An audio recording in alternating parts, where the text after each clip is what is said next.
नमस्ते, मैं शानू आप सभी का मेरे प्रोग्राम में एक बार फिर से स्वागत करती हूँ। आज हम बात करेंगे दांतों के बारे में।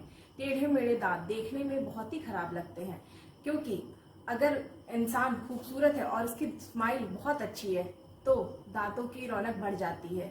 तो हम इसी बातों पे चर्चा करेंगे और मेरे साथ आज मेरे इस प्रोग्राम में फिर से एक बार जुड़े हैं डॉक्टर रवि कुमार सर। मैं आपका वेलकम करती हूँ।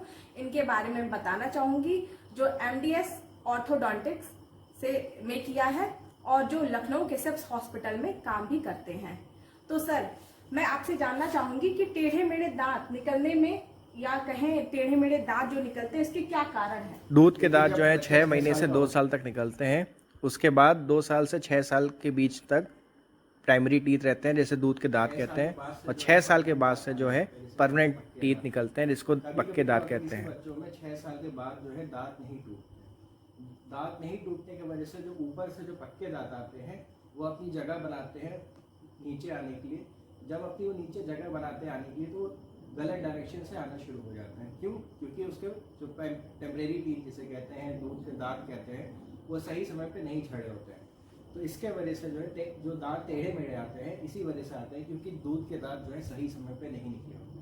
और सर, टेढ़े मेढ़े जो दांत निकलते हैं उसमें क्या क्या दिक्कतें आती हैं निकलने के समय? देखिए, टेढ़े मेढ़े दांत से क्या प्रॉब्लम होती है, पहले तो गंदगी जमा होती है। ठीक है, नॉर्मल ब्रश आप जो करते हैं उससे साफ नहीं होता है और उससे क्या होता है, स्पीच में थोड़ी बहुत प्रॉब्लम आती है।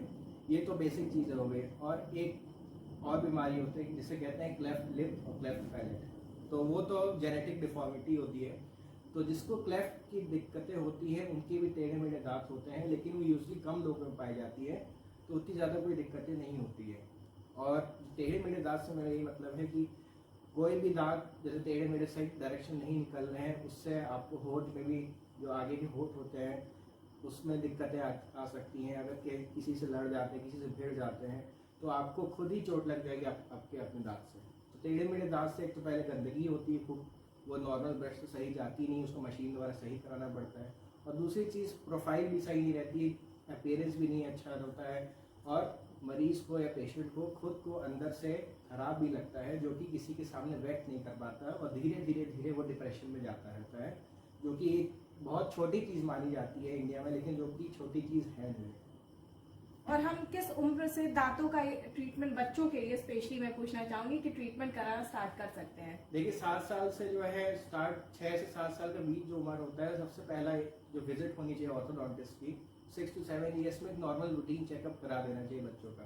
क्या पता उसके दांत सही समय पे नहीं निकल रहे हो या दूध के दांत नहीं झड़ रहे हो, तो ऑर्थोडोंटिस्ट बताता है कि कौन से दांत पहले निकालने हैं, कौन से बाद में निकालने हैं और कुछ किस दांत को कुछ समय तक रोक के रखना है, ताकि जो नीचे से दांत आ रहे हैं वो टेढ़े मेढ़े ना आए, सीधे आए। और सर, ब्रेसेस कहें या तार कहें, ये कितने टाइप के होते हैं? देखिए, आजकल पहले जो ब्रेसेस आते थे सिर्फ मेटेलिक आते थे, आजकल जो है सिरेमिक होते हैं, जिसे टूथ कलर भी कहा जाता है। और आज एक नई टेक्नोलॉजी भी विकसित हो गई है, उसे कहते हैं क्लियर अलाइनर्स। अलाइनर्स क्या होते हैं, एक प्लेट होती है, एक तरीके से ट्रांसपेरेंट प्लेट होती है, वो सीधे फिट हो जाती है। तो तार जो है, तार कह सकते हैं, ब्रेसेस कह सकते हैं, अब वो 3 टाइप्स में आने लगे हैं। और एक और है, वो लिंगुअल कहते हैं, उसको पीछे दांत के पीछे लग जाता है। तो मेटेलिक जो ट्रेडिशनल चला आ रहा है कई सालों से, वो तो मोस्ट ऑफ द लोगों को पता ही होगा। फिर एक होता है सिरेमिक, जो टूथ कलर होता है, जिसको एस्थेटिकली जो चाहते हैं कि उनको जो तार लगे तो वो सामने से प्रेजेंटेबल रहे और ज़्यादा दिखे ना, तो वो सिरेमिक ब्रेसेस भी लगवा सकते हैं। और आजकल जो नई सबसे थोड़ी सी महंगी टेक्निक है, उसे कहते हैं क्लियर अलाइनर्स। हर एक पेशेंट का, हर एक का अलग से जो है कस्टमाइज वो अलाइनर्स आते हैं, वो आपको डेंटिस्ट देते हैं जब भी आप कभी ऑर्थो का ट्रीटमेंट कराएं तो। और ब्रेसेस की सफाई कैसे कर सकते हैं, यानी जो तार लगे रहते हैं दांतों के बीच में हमारे, उसकी सफाई कैसे करते हैं? देखिए, उसके लिए सॉफ्ट ब्रशेज आते हैं, प्रॉक्सा ब्रशेज कहते हैं, इंटरडेंटल ब्रशेज भी कहते हैं। उसके थ्रू जो है दांतों के बीच में या फिर तारों के बीच में सफाई कर सकते हैं। उसके अलावा कुछ भी जो ऑर्थोडोंटिस्ट होता है अपने पेशेंट को बोलता है कोई भी स्टिकी चीज़ें, फाइबरस चीज़ें कम से कम चीज़ खाएं, ताकि तार के बीच में फंसे कम। अगर वो तार के बीच में खाना फंसता है तो और सारी दिक्कतें बढ़ती, जैसे होता है जिंजेवाइटिस है, प्लाक एक्यूमुलेशन है, वो सब बढ़ने लगता है। तो प्रॉक्सा ब्रशेज आते हैं, इंटरडेंटल ब्रशेज आते हैं, सॉफ्ट ब्रशेज आते हैं, ऑर्थोडोंटिक ब्रश भी आते हैं, जो कई सारे मार्केट में अवेलेबल हैं। वो यूजली नॉर्मल ब्रश के थोड़े मॉडिफाइड ब्रश होते हैं, वो उसके लिए कस्टमाइज होते हैं ब्रेसेस के लिए। तो आप उसके थ्रू जो बच्चों को या किसी भी ऑर्थोडोंटिक ट्रीटमेंट करवा रहा है उसको दे सकते हैं। सर हमारे बहुत सारे व्यूअर और या कहें हमारे जो फ्रेंड्स हैं वो ये जानना चाहते हैं जो ब्रेसेस लगते हैं वो कितने टाइम तक लगते हैं, मतलब कितने समय से कितने समय तक लगते हैं, क्योंकि लोगों को जानकारी नहीं होती है। कितने लोग घबराते हैं यार ये लग गया तो पूरा चल गया हमारा। देखिए मैं अब स्टार्ट करूंगा पहले कि छोटे बच्चों से, ठीक है। पहला जो एज जो सबसे बेस्ट एज होती है ट्रीटमेंट ऑर्थोडोंटिक कराने की 6 to 7 ईयर से स्टार्ट हो जाती है। अगर आप उस समय सही दांत आपको लगता है कि दांत सही समय पे नहीं निकल रहा है, अगर उनके माता पिता को लगता है कि टेढ़े मेढ़े निकल रहे हैं, उसी समय अगर आप ऑर्थोडोंटिस्ट को दिखा लेंगे तो सारे दांत सही निकलेंगे, तो आपको तार लगाने की जरूरत नहीं पड़ेगी। बहरहाल अगर आप नहीं करा पाते किसी वजह से, आपको अवेयरनेस नहीं होती है, अभी भी भारत में कई लोगों को अवेयरनेस नहीं है कि किस एज से स्टार्ट करें। कुछ लोग 18 साल पे, 14 साल पे, 15 साल पे भी स्टार्ट कराते हैं। कहने का मतलब ये है अगर ग्रोइंग एज से पहले 16 से 17 साल जो फीमेल्स होती हैं उन लोग में भी करवा सकते हैं, और 18 से 20 साल से पहले जो है ट्रीटमेंट मेल्स भी करवा सकते हैं। लेकिन आजकल जो है एडल्ट ऑर्थोडोंटिक्स भी हो गया है जो 30 से 40 से 50 साल के लोग भी करा सकते हैं आसानी से, बस उसमें जो है टाइम ज़्यादा लगता है। जितना जल्दी आप ट्रीटमेंट कराएंगे उतना समय कम लगेगा। एक नॉर्मल ऑर्थोडोंटिक ट्रीटमेंट में आपको 14 से 16 महीना लगता है। एक नॉर्मल जो ये कुछ भी होता है, फिर उससे कम भी लग सकता है, उससे ज़्यादा भी लग सकता है। डिपेंड करता है कि आपके क्या दिक्कतें हैं और कितने ज़्यादा क्राउडिंग है और कितने ज़्यादा अतिक्रमण है दांतों के बीच में, वो डिपेंड करता है केस टू केस। और हो सकता है आपका 8 से 10 महीने में भी ख़त्म हो जाए, हो सकता है 16 महीने में ख़त्म हो जाए, हो सकता है 2 साल भी चले। कुछ छोटे बच्चों का ट्रीटमेंट क्या होता है कि पहले उनको रिमूवल अप्लायंस कहते हैं, रिमूवल अप्लायंस दिया जाता है जो निकल जाता है, पहन लेते हैं, फिर उसके बाद ऑर्थोडोंटिक ट्रीटमेंट होता है।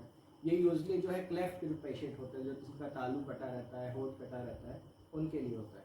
तो कई टाइप के हैं, तो मेरा कहना यही है जितना जल्दी आप मतलब जितनी जल्दी जाएंगे हाँ, डॉक्टर के पास। अगर इन केस किसी, क्योंकि आजकल जो ईटिंग पैटर्न है बच्चों का वो सॉफ्ट चीज़ें खा रहे हैं, कड़ी चीज़ें नहीं दी जा रही। कड़ी चीज़ें नहीं देने के कारण जो है जो दूध के दांत वो झड़ ही नहीं रहे, ठीक है। सॉफ्ट चीज़ खा खा के उसके हिसाब से हड्डी अडेप्ट होती रहती है।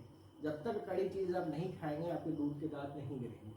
मेरी की एडवाइस है कि आजकल के पेरेंट्स जो है चॉकलेट ज़्यादा देते हैं, बच्चों को ज़्यादा करते हैं, वो थोड़ा कम दे। चॉकलेट देने से तो कीड़े भी कम लगेंगे कम देने से, और दूसरी चीज़ दांत भी जो पक्के दांत है सही समय पे आएंगे, तो आपको उसको निकलवाने के लिए एक्स्ट्रा ट्रीटमेंट नहीं कराना पड़ेगा, एक्स्ट्रा विजिट नहीं करवाना पड़ेगा और आपके पैसे भी बचेंगे। तो मैं ये सलाह देना चाहूँगा कि थोड़ा डाइट पैटर्न में बदलाव करें, डेंटिस्ट को दिखाते रहें हर 6-6 महीने पे कुछ भी प्रॉब्लम हो। अगर नहीं भी है तो रूटीन चेकअप तो जरूर कराएं। तो थैंक यू सर। तो ये थे डॉक्टर रवि जिन्होंने हमें दांतों को स्वस्थ रखने के लिए और जो टेढ़े मेढ़े दांत होते हैं उनके इलाज के बारे में हमें जानकारी दी।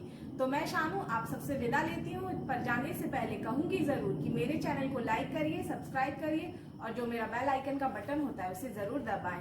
Thank you.